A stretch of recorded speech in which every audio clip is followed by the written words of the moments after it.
Let's talk now about setting goals. Of all the things that really helped transform my life, when I was 25 years old and met my mentor, that original mentor, Mr. Earl Schoaf, goal setting really did wonders for me. The subject came up when Mr. Schoaf said to me, Mr. Rohn, let me see your current list of goals.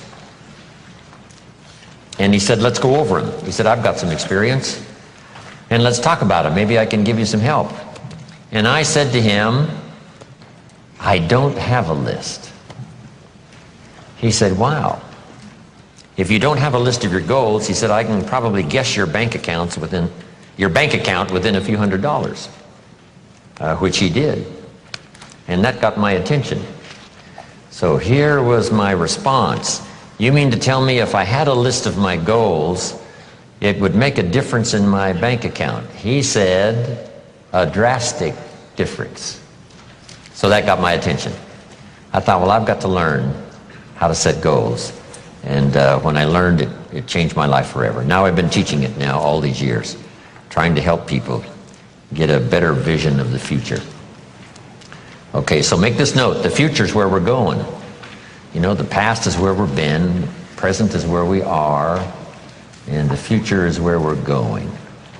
And if we can capture this moment in time from our past to now, and then from now to a future more well-designed, with better objectives and better purpose for ourselves, our family, our business, our investments, everything else, then this moment in time will have become extremely valuable. So let me give you first what really affects us all. Number one, we're affected by the environment in which we live. We're affected by the physical environment. I was challenged way back in those early days, why not make the environment better everywhere you go? I learned, Mama taught, you know, turn off the lights when you check out of your hotel and you leave the room. Before you leave, turn out the lights. And I thought, why do that? And here's what she said, to make a contribution that's so easy. Wow. And if you could make a contribution that is so easy, that didn't cost you any money, and didn't cost you any time, you know, didn't cost you a piece of your life, why not make the contribution that's easy? Because if everybody did it, think of how much we would conserve. Someone says, well, yes, but the hotel benefits if you turn out all the lights. And here's the answer that sophisticated people always have. Who cares who benefits? If it benefits the hotel and if everybody did it, probably the cost of the hotel room would come down.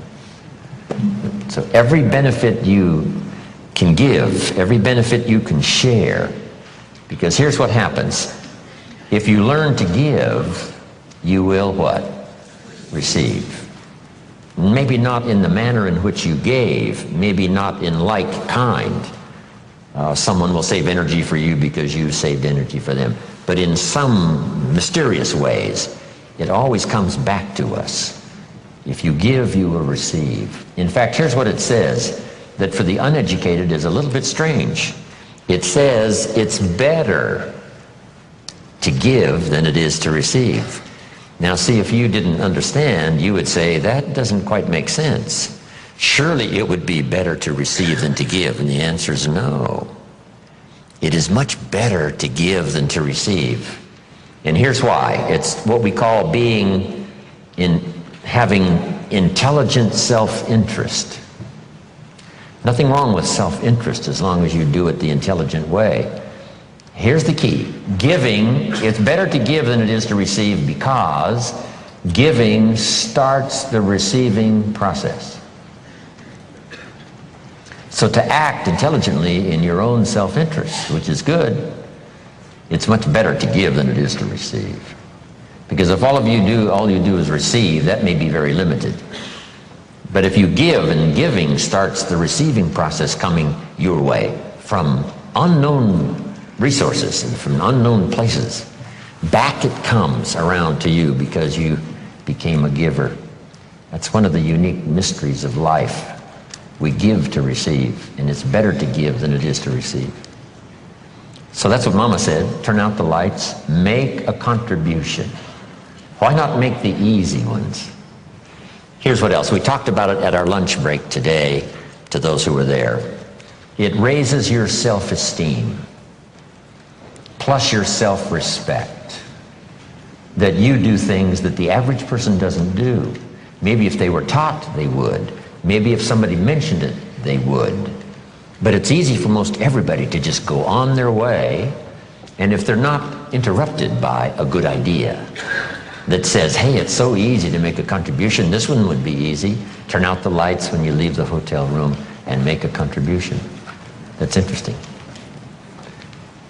Next is the phrase, in terms of environment, always leave something better than you found it. I talked to a man one time who rented out a long list of apartments. And he said, Mr. Rohn, you wouldn't believe it, but when somebody rents an apartment, they usually leave it worse than when they rented it. I said, you've got to be kidding. He said, no.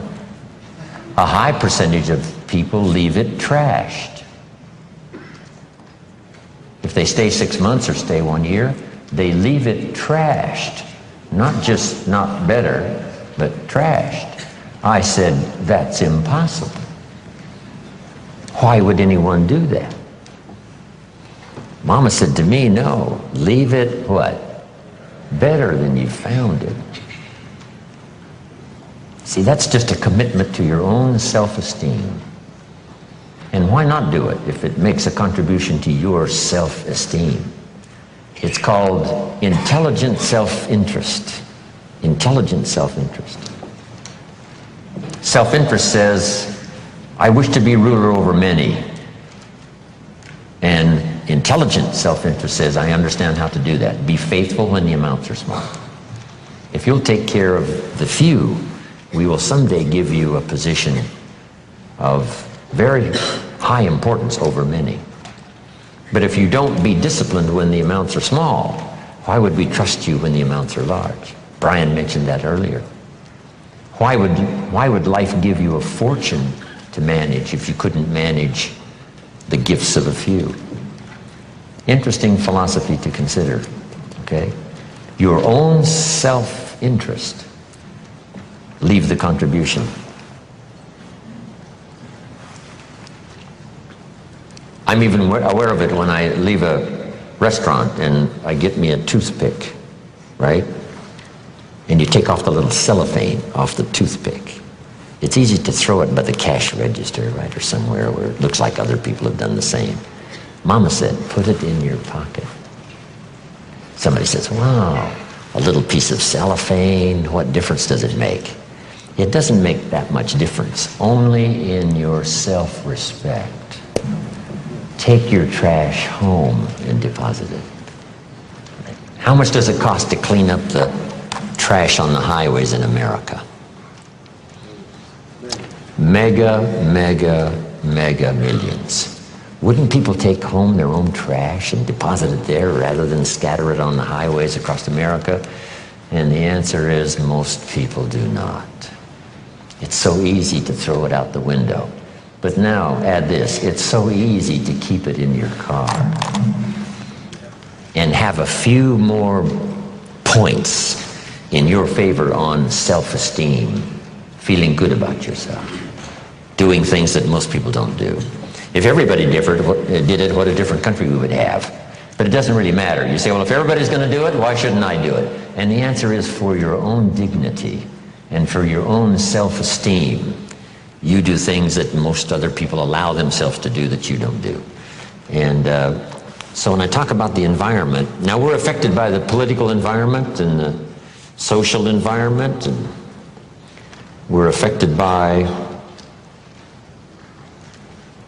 the economy environment.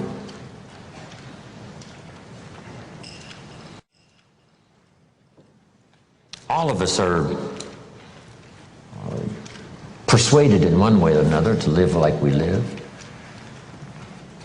Here's a good word to jot down: association. Be very careful of your associations. We're going to talk a little later about financial independence and, caring for your resources. Here's what we've discovered. People that are around people that spend all they make, chances are excellent, what? They spend all they make. It's just part of that association. Once you're sort of in it, you sort of do what everyone else does. So here's the key to association. Number one is limited association. Some people you can spend, a few hours with, but not a few days. Some you can spend a few days, but not a lifetime. Some you can spend a little time, but not a lot of time. Limit your associations because of the influence. All of us have to be around people, that have a variety of their own, beliefs and what they do that influences us or, is there. It's in our presence wherever we go. But here's the whole key. Some of it's limited association. Here's the next one. This one is kind of severe, and that is discontinue association. Sometimes you have to say in an association, is it causing me more harm than good? And sometimes the time finally comes where you have to part ways just because the association is not to your benefit, for the rest of your life. And then here's the one you've engaged in this weekend: expanded association. Get around people who have good ideas to share. Get around people who have a good story to share. One of the great benefits of being here this weekend is a chance for all of you to meet each other. Share testimonials, share ideas, share your reactions to what's been taught, to the ideas that's been presented. Share some common experiences you might have had in your life, and you go home with this bag full of testimonials and the inspiration that comes from it. This kind of expanded association is so valuable. Whenever there's an occasion and it can fit into your schedule of time and money, make sure you go where there are people of like interest, right? Ready for good ideas. Never, too successful to learn some more. This is good environment. Expanded association. Next, we're affected by events, dramatic events, or worldwide events, or home events, or personal events. Some events affect us all. Do any of you remember the missile crisis?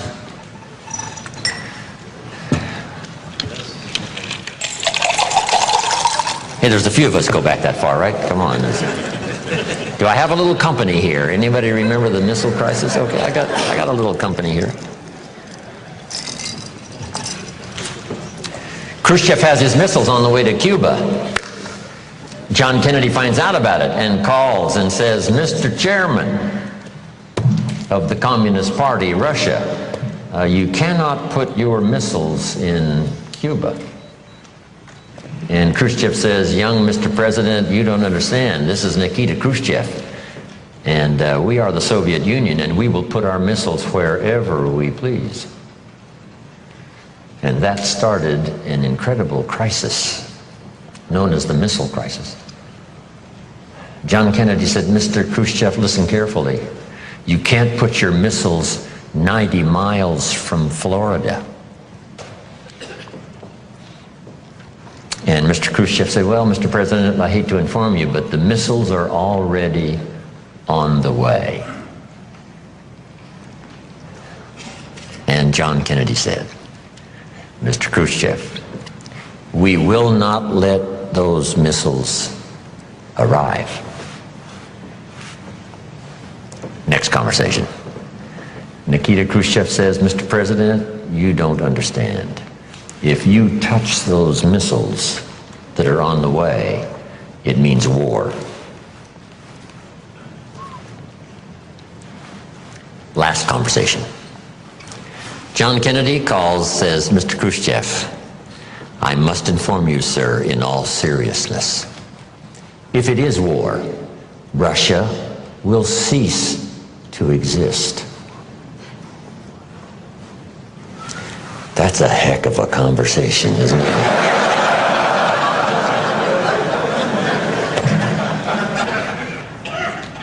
And Dean Rusk of the State Department at the time, I think, put it well, said, Kennedy and Khrushchev were staring each other down, and fortunately for all of us, Khrushchev blinked and finally agreed to turn around and take his missiles back home. And the world breathed easier.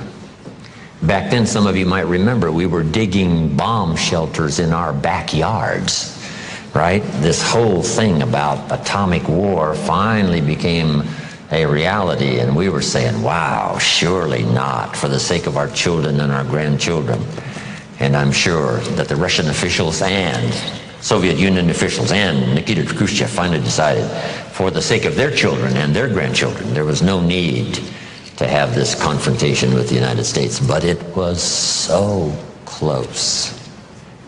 So some events affect us all. Here's number 4. We're all affected by our results, whatever they've been, the results of our errors or the results of our disciplines.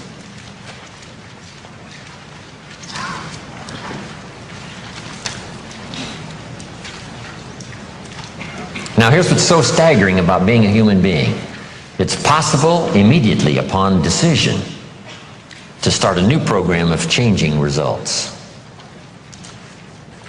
If you're headed in a certain direction and it looks like in 5 years you're going to wind up here, and you take a look at that in 5 years and you say, yes, it looks like what I'm doing right now, if I continue doing what I'm doing now, it looks like in 5 years I will wind up here.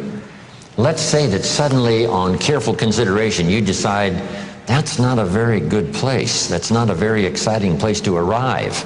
Is it possible as a human being to change your destination point 5 years from now?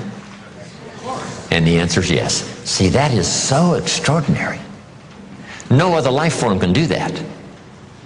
Pick a different destination in 5 years. And start making plans and learn the skills and accept the disciplines and the teaching and the training and the consistency of effort, and just start going in a new direction. And in 5 years from now, wind up at a totally different place than where it was assumed you were going to arrive with the old plans.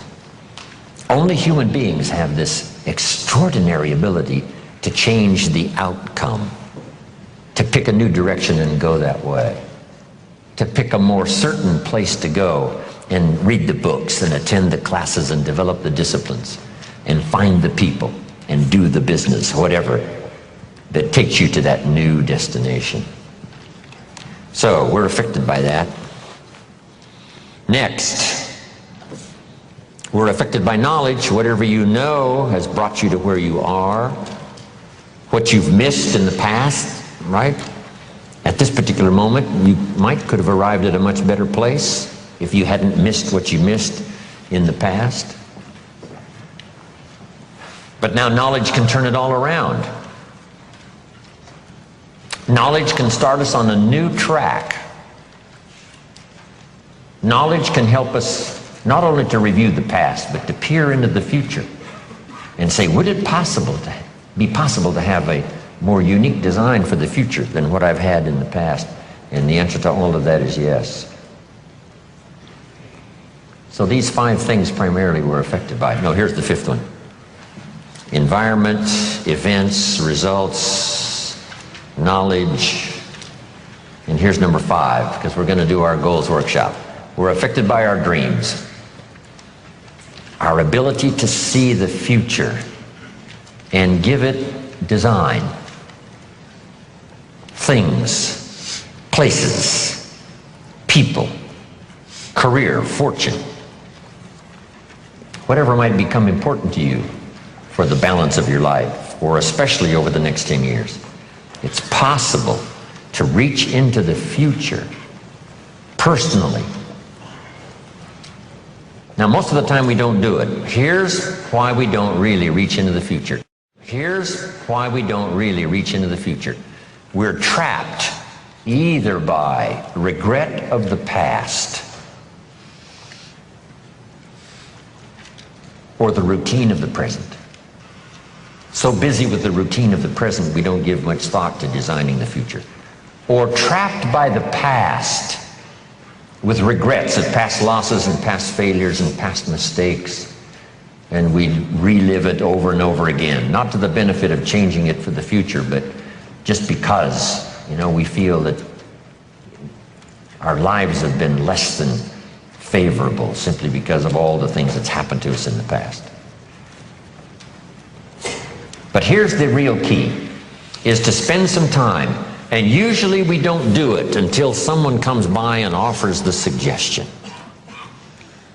That's why meeting the right person at the right time, attending the right class, listening to the right sermon, having a conversation with the right person sometimes can totally change the direction of your life. And you're never the same after that personal contact, or sitting in that class, or reading that book, or coming face to face with someone who says, hey, our lives are not that good, what could we do to change? And that very conversation starts this whole process. Wow, I'm arrived at a fairly poor place. How could I change all of that for the future? And that is all possible. And this point of contact, maybe today, will help change all of that and give some of you a new glimpse of some of the possibilities. We talked a little bit earlier about the possibilities and believing that the possibilities were possible for you, then going to work and make them happen. But let's talk now about setting goals and see if we can't make this really meaningful. Here's the next key. Make sure that the greatest pull on you is the pull of the future. Not the pull of the past that keeps taking you back. Not the pull of gravity like the present that just keeps you sort of stuck where you are. But we want to make sure that the greatest influence and pull on us is the pull of the future. If you have powerful goals well designed and plenty of them to stir your imagination, here's what they will do. Goals become like a magnet. And the bigger they are and the stronger they are and the longer the list and the more things you'd like to acquire during the course of your lifetime, the stronger they pull. And here's the other advantage in setting goals, so that these goals begin to pull you in that forward future direction. They pull you through all kinds of downtime, all kinds of nighttime experiences, all kinds of winters. You can much more easily survive the next crisis, the next winter of your life, if you have well-set goals, finely tuned, places you want to go, things you want to do, people you want to meet, skills you want to develop, fortune you want to make, benevolence you want to engage in. If all of that becomes powerful and clear and you're on your way, I promise you, no matter what happens, those goals will pull you through. You won't be lost in the middle because you'll be able to see beyond. So with that in mind, let's now engage in this little session. It may be one of the most important for the weekend, designing the next 10 years. I want you to take a fresh piece of paper, or at least put a title up on one page and call it Goals Workshop. And in this Goals Workshop, I'm going to ask a series of questions, and I want you to write down the question first and then do the exercise. Okay? Write down the question first and then do the exercise. If you're ready to go, say, let's go.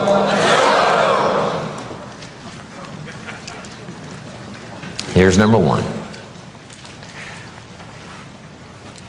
I want you to list 5 things you've already accomplished that you're proud of. Make a list of 5 things you've already accomplished that you're proud of. Because all of us have set goals, maybe haphazardly, maybe spasmodically. Even when we were kids, we wished for something, worked hard, and sure enough, we got it. List 5 achievements, 5 goals that you've reached in the past already that you're proud of. If you won a gold medal at the Olympics, that would be a good one to put on there.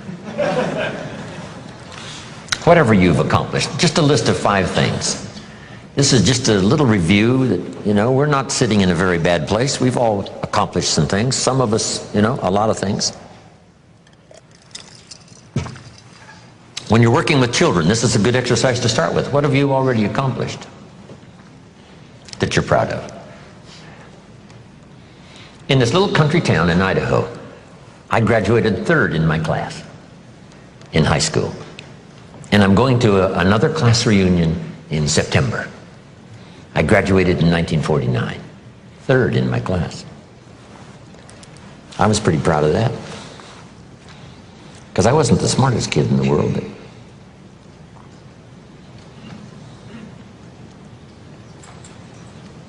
we're called the 49ers, Idaho 49ers, graduated in 1949. It'll be interesting, right? Another class reunion come September. Some of my classmates are still there in this little farm community, farmers, bankers, real estate people. It's a great group. 5 things you've already accomplished that you're proud of. Wish we had time here to go over everybody's list of 5. I'm sure some of you would be really impressed.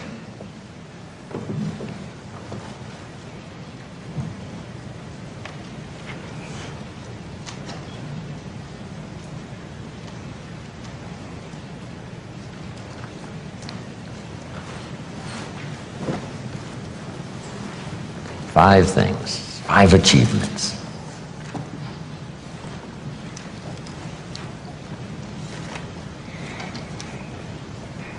So this list of 5 now proves, right, that you already know how to set goals. Maybe not as intensely as we're going to work on now, but you've already done it. You've already said, hey, this is it for me, I'm going for it, and sure enough you did. Okay, here's what's next now.